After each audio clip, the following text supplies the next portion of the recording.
আনকার ছাড়পত্র পেয়ে ঈদে মুক্তির মিছিলে এগিয়ে রয়েছে সুপারস্টার শাকিব খান অভিনীত সিনেমা তুফান। তবে ছবিটির অর্থায়ন ও নির্মাণ প্রক্রিয়া নিয়ে প্রশ্ন তুলেছেন দেশের প্রযোজকেরা।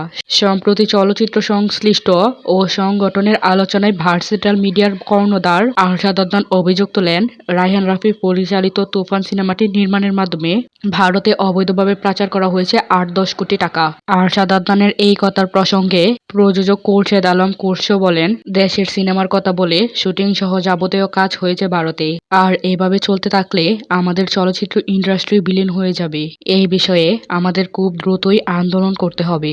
এই বিষয়টি প্রসঙ্গে জানতে চাইলে তুফান সিনেমার প্রযোজক আলফা এর কর্ণধার শাহরিয়ার শাকিল জানান, তুফান যৌথ প্রযোজনার কোনো সিনেমা নয়, এটি একটি বাংলাদেশি চলচ্চিত্র যার প্রযোজক আলফা আই স্টুডিও লিমিটেড, এর ডিজিটাল পার্টনার চরকি আর ইন্টারন্যাশনাল ডিস্ট্রিবিউশন পার্টনার এসবিএফ।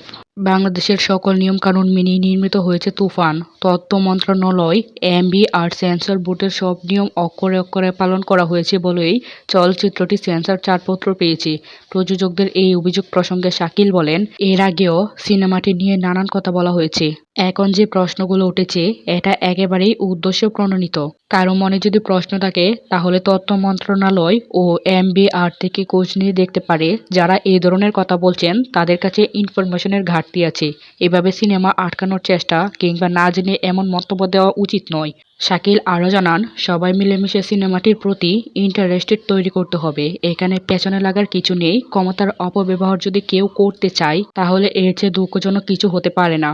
৯০ দশকের ঢাকার এক গ্যাংস্টারকে নিয়ে তৈরি করছেন তুফান সিনেমা। শাকিব খানের সঙ্গে ছবিটিতে দেখা যাবে ঢালিউডের ছোট পর্দার অভিনেত্রী মাসুমা রহমান নাবিলা ও টলিউডের মিমি চক্রবর্তী। এছাড়াও সিনেমাটিতে একটি বিশেষ চরিত্রে অভিনয় করতে দেখা যাবে দর্শক নন্দিত অভিনেতা চঞ্চল চৌধুরীকেও।